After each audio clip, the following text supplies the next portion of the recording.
Niambie unaota nini?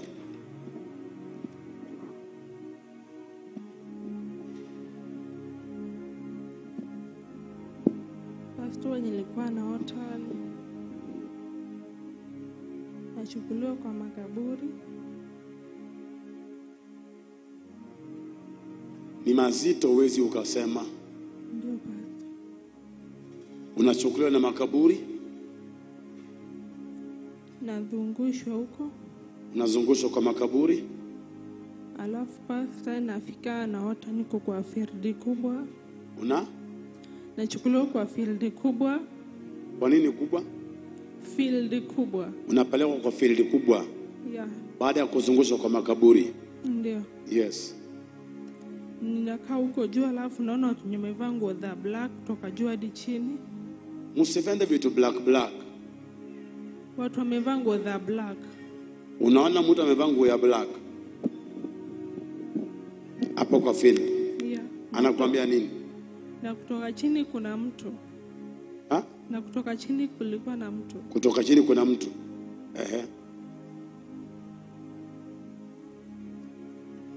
Huyo mtu anafanya nini huyo hapo chini? Sijui, alikuwa amesimama hapo. Na unapelekwa huko kwa field kufanya nini? Field nimeketi, nimetulia na watu wengine, watu wa jirani. Kwa makaburi unaona wakina nani kwa makaburi? Kwa makaburi nilikuwa naona mtu ananizungusha amevaa nguo za black. Ndoto nyingine? Ndoto nyingine nilikuwa naota watu wamenyongwa watatu. Nikienda kupiga ndulu, mtu anakuja ananifunga mdomo. Hataki upige nduru? Ndio Pastor. Umeolewa? Ndio Pastor. Una watoto? Hapana. Hauna mtoto? Niliolewa nikatoka kwa ndoa. Ulikaa muda gani kwa ndoa? From 2023 nilitoka huko January. From 2023? Yeah. Umetoka Januari? Yeah. Hiyo muda yote haukuwa na mtoto? Hapana. Kwa nini? Ndio bwana yangu alikuwa ananisumbua. Anakusumbua? Ndio Pastor. Sasa ulikata kuzaa? Alikuwa ananiambia anataka mtoto. Lakini wewe ulikata? Hata mimi nilikuwa nataka, lakini nilikuwa na shida ya tumbo. Shida ya tumbo? Ndio Pastor. Shida ni gani kwa tumbo? Nilikuwa na shida. Ushaota unakaa na mtu kimwili ukilala? Ndio Pastor. Hii shida ya tumbo ilikuwa ni shida gani? Kuna kitu ambayo nilitolewa kwa tumbo, hata mimi Pastor sijui. Nani alitoa? Nilitolewa nikiwa Mombasa. Mombasa? Ukiwa mtoto? Ndio. Nani alitoa? Ni daktari. Wakati ulikuwa na shida ya tumbo? Ndio Pastor. Walikupasua? Ulipasuliwa? Sikupasuliwa. Walitoaje hiyo kitu? Ilikuwa imetoka tu kwa tumbo. Alafu daktari alikwambia nini kuhusu hiyo kitu? Daktari hakuniambia, sister yangu mwenye ako Mombasa ndiye anajua. Mwenye ako Mombasa. Walikwambia kuna kitu kilitoka kwa tumbo lako? Ndio. Ukiwa mtoto? Na miaka mingapi wakati huo? Pastor, hata hawakuniambia. Hawakuniambia.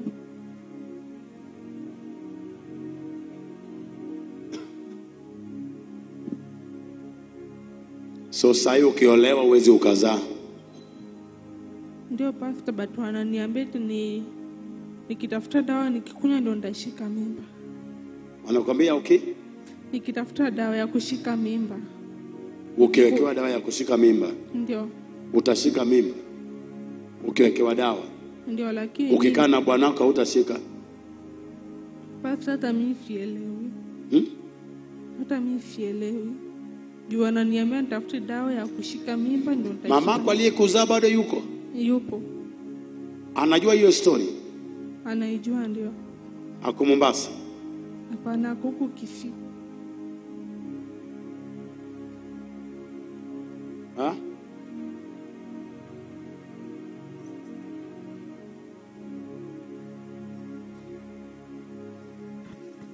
Baba huyo msichana ni sister ya mzee wangu. Hayuko sawa. Alikuwa anatoka kwa nyumba usiku, anaweza toka hata saa 6, atoke na aende. Alikuwa na roho fulani kabla haja mimi sijakuja kwa hii madhabahu. Venye nimekaa hapa ndiye ameanza kurudi normal kidogo. Aliacha shule class 7. Akitoka anaweza kaa na mwanaume yoyote mwenye anaweza kutana na yeye, anaweza kaa hata na mwanaume wa mtu.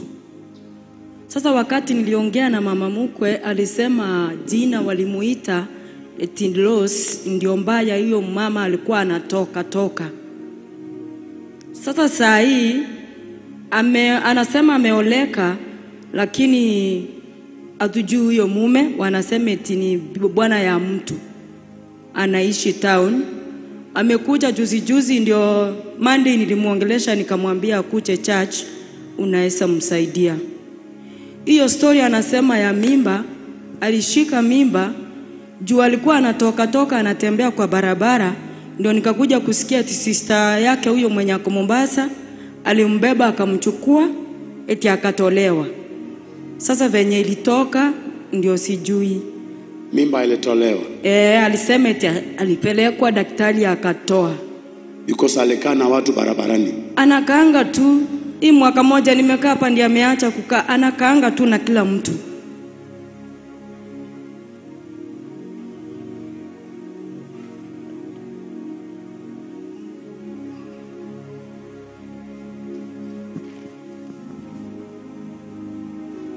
Beautiful lady.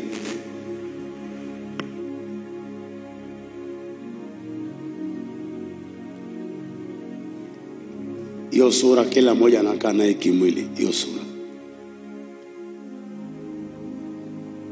Anybody? Barabarani, kando ya barabara. Ushalala barabarani? Hapana. Unaweza hesabu wanaume ambao wanakaa na wewe? Ni wengi. Ni wengi. Ndio basi. Ndio.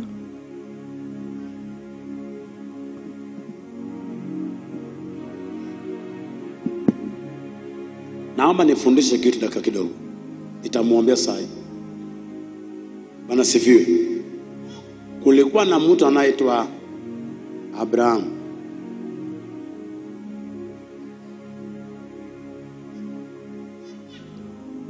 Jina lake likabadilishwa ikawa Abraham. Sarai akaitwa Sara.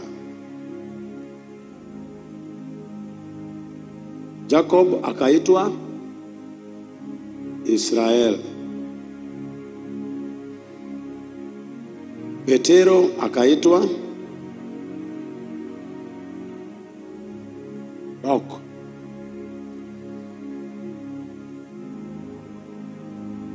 Nani mwingine?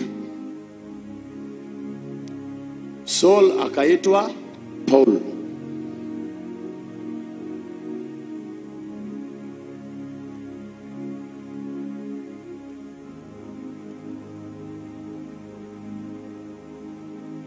Nani mwingine?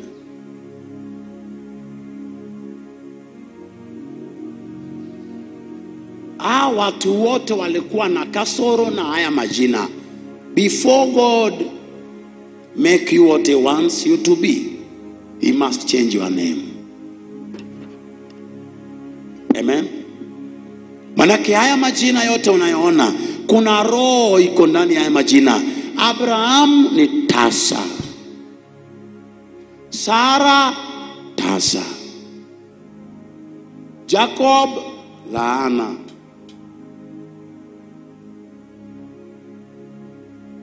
Saul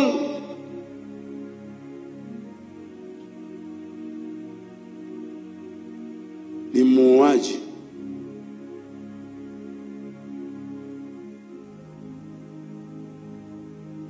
Amen.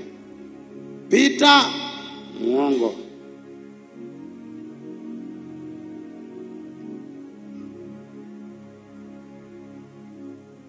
Every name kuna kitu kimebeba. Nilikuwa naitwa Gilak. Nikauliza mama, Gilak inamaanisha nini? Akanambia vile Gilak inamaanisha. Lakini sasa nilipompata Yesu naitwa Pastor Gilak.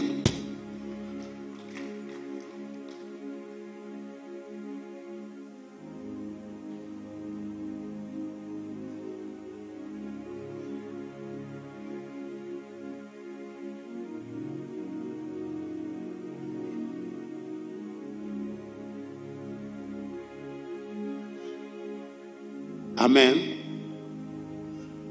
Abrahamu akiwa na tasa akazaa kuchelewa. Sara akawa tasa akazaa kuchelewa. Laana ya Yakobo ilimfuata mpaka kwa Labani. Anko Peter, your name must be changed for you to walk with me. Your name must be changed. The Bible says wakati Elizabethi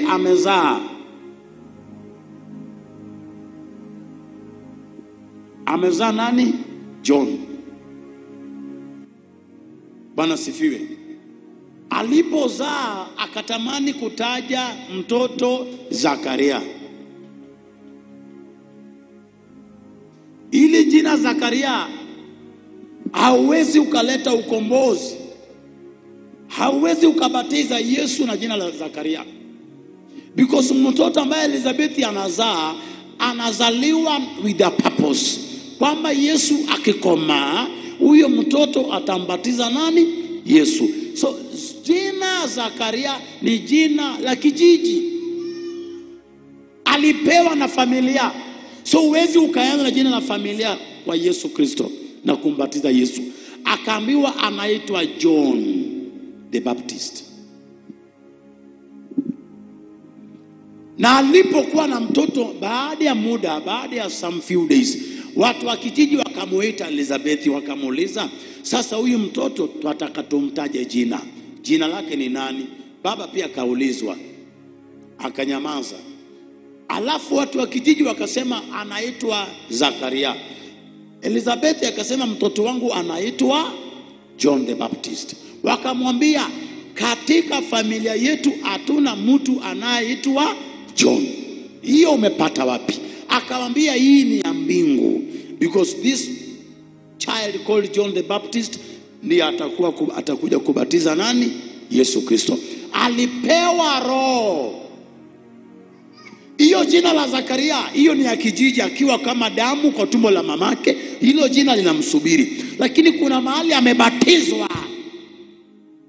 Wakati za Elizabethi na Mary wanasalimiana, roho wa Bwana inaingia ndani ya Elizabethi. Mtoto anayozaa sio mtoto wa kijiji, ni mtoto wa malaika.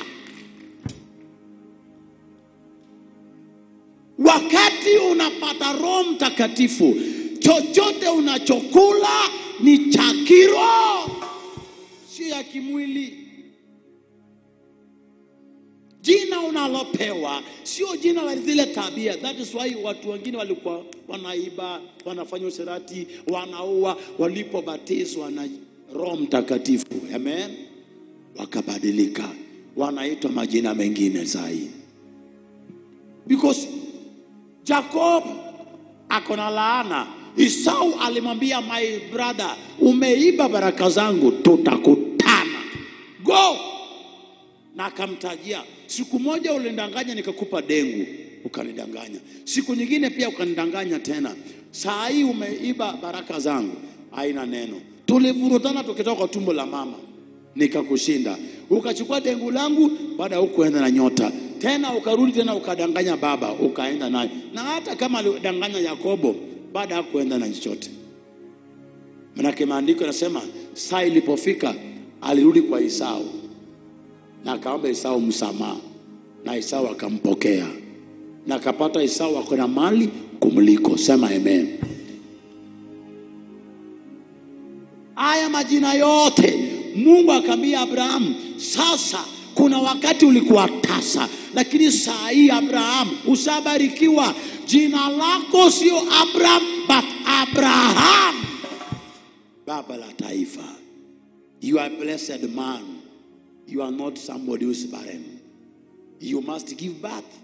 Na watoto wako watakuwa wengi, watakuwa kama mchanga na wajukuu.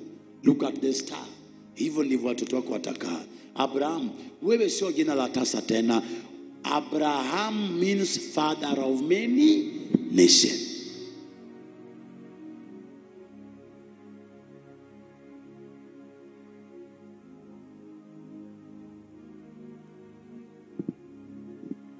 Amen. Jina la Abraham means father of many nations. Hangeipata hilo jina. Lakini saa zile Abraham, pastor, Abrahamu alipata Mungu wapi? Ili jina mbaya ikatoka. Naomba kwa ibada hii upate Mungu hapa. Jina mbaya liondolewe. Wanaosikia historia ya huyu mwanangu unafikiria ni kama devil worshiper wakati huo, si ndio? Lakini sasa hivi kitambo analeta hata hiyo story zote, Yesu ashamuosha kwa damu yake. Niliambia mamake huyo mtoto arudi kwa ibada, maana jana walinipata hapa jioni nikiwa peke yangu. Nikamwambia huyo mlete. Nikiwa kwa madhabahu na ubiri hivi nasikia niko na nguvu tele, mlete kesho. Wakati Abraham anaambia Sara, mke wangu, pika chakula kwa hema, tukaribisha hao wageni, hapo ndio alipata Mungu na majina yao yakabadilishwa. Jina la Sara ikabadilishwa, akaitwa Sara, sio Sarai. Amen. Sara, mama ya taifa. Sasa yule mtoto akitajwa jina la mchawi, uchawi ya yule mtu inamfuata ta. Elewa unaitwa nani? Ni sawa hubiri nikasema hapa. Ningekuwa siku moja nilishtuka, anko yangu ambaye ni mkubwa wa kina mamangu alikuwa kwa ibada hii. Alikuwa anafundisha power in the name. Nikamfundisha nikashtuka, nikaona anko yangu kwa ibada. Alitoka Malindi. Wako waini wa Malindi. Sasa nikiwa nafundisha nikasema, nimeona anko yangu hapa. Nikamuuliza, anko,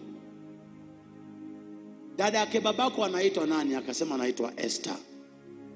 Na nikamuuliza kwa ibada live, naomba uniambie ni nani alitajwa Esther ako na akili zake zaidi? Kutaja watu wengi walitajwa Esther. Na Esther alikuwa mtu ambaye anapiga nduru hata saa 6 usiku. Watu walali. Tabia za Esther, akili ziliruka. Hakuna mtoto aliyetajwa jina la Esther ako na akili mpaka saa hii. Ninawajua. Lakini wote wanalipuka. Because yule uliotaja jina lake ni mtu wa kulipuka. Wanaurithi roho na jina kwa huyu. Kwa nini mnasikia raha ukitaja mtoto wako Pastor Jacqueline, Pastor Gila, Pastor Sarah, Pastor Ezekiel? Because unaangalia tabia zetu na ile roho iko ndani yetu. Alafu unasikia msukumo tu, nitaje mtoto wangu huyu mtu. Amen.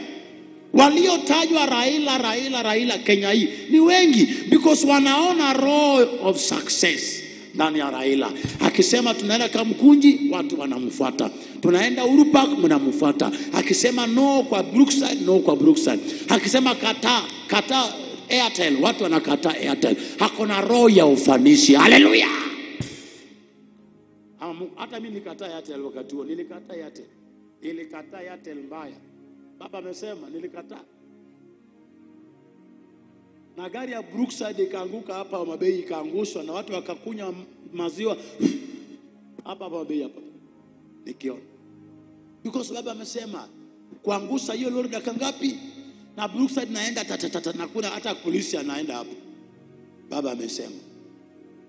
Akisema IBC inabadilishwa ni hivyo. Sasa amenyamaza.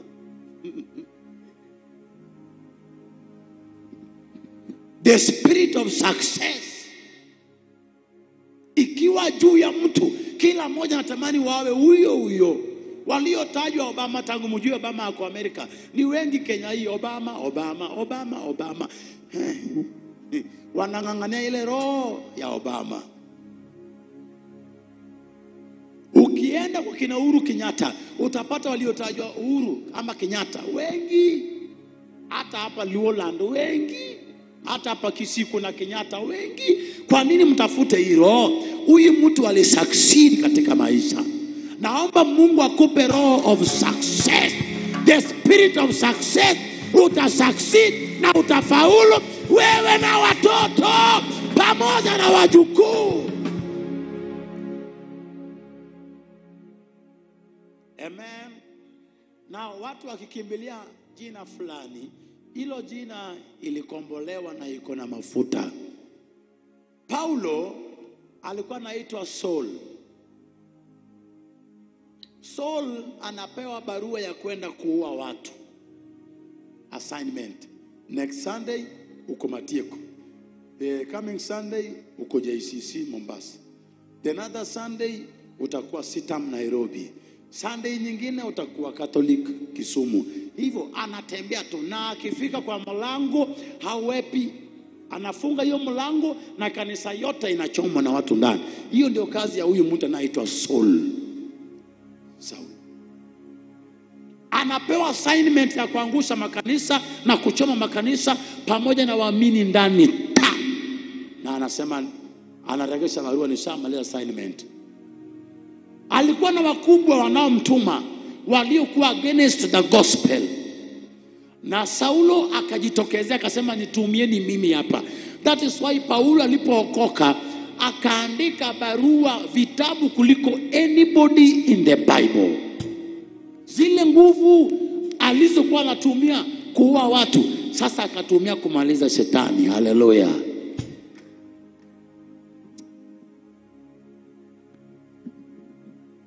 Alipoacha ile jina akapata jina Paulo, a missionary, a preacher, an evangelist.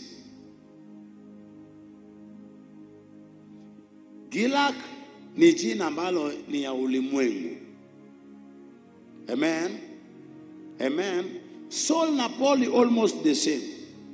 Kuna badiliko tu, letter P. Gilak na Pastor Gilak ni almost the same. Kuna badiliko tu, PST Gilak, Pastor Gilak. Hallelujah.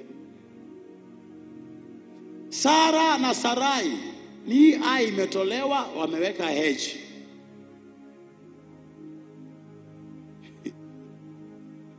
Abraham kidogo tu ka H tu ya ku prolong the word Abraham. Kuna kitu kidogo tu kinabadilishwa, kidogo tu, sio sana. Amen. Wakati umepata roho wa Bwana utabadilika na jina lako litakuwa jina la baraka. Hata kama wale wanakumbuka matendo yako ya kitambo, relax. Sasa yule hawezi control unless aende madhabahuni. Power in the name. Power in the name. Imagine maandiko yanasema baada ya kifo cha Yesu, babake akamwambia, sasa I've given you power and authority. Anybody calling that name, in the name of Jesus, there is a power in the name of Jesus. Why don't we always pray and say, in the name of God? In the name of God.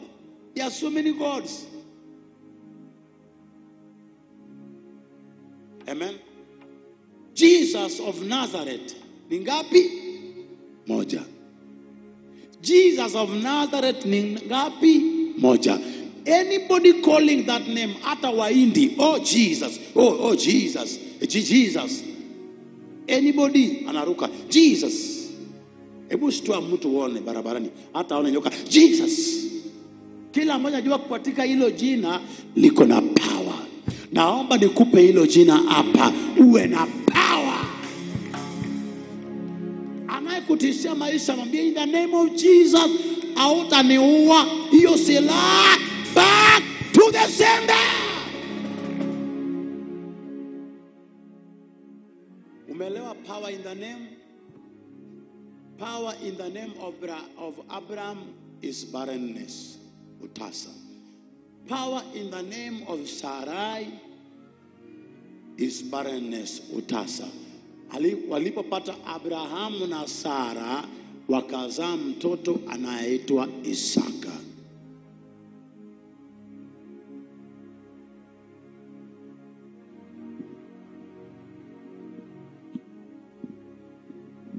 Jina la Yakobo ni jina la laana ambayo ndugu yake alimpa akitoka nyumbani.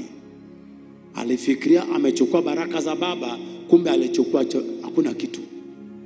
Hakwenda na chochote. That is why maisha yake kwa Labani ni maisha ya mateso. Hakuna kitu alienjoy.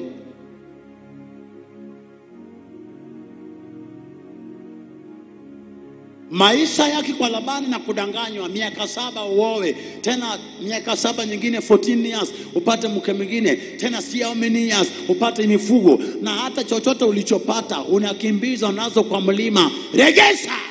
Sema amechoka. Kama sio Mungu wa baba yake, Mungu wa babu yake, Labani angempokonya mpaka wasichana. Huyo Mungu alijitokezea barabarani akamwambia, Labani, huko unakoelekea na huyo kijana unaenda kuattack, don't.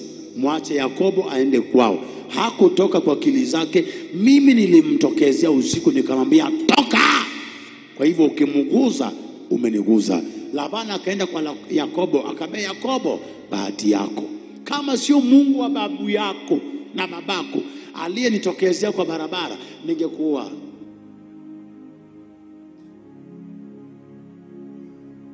Amen.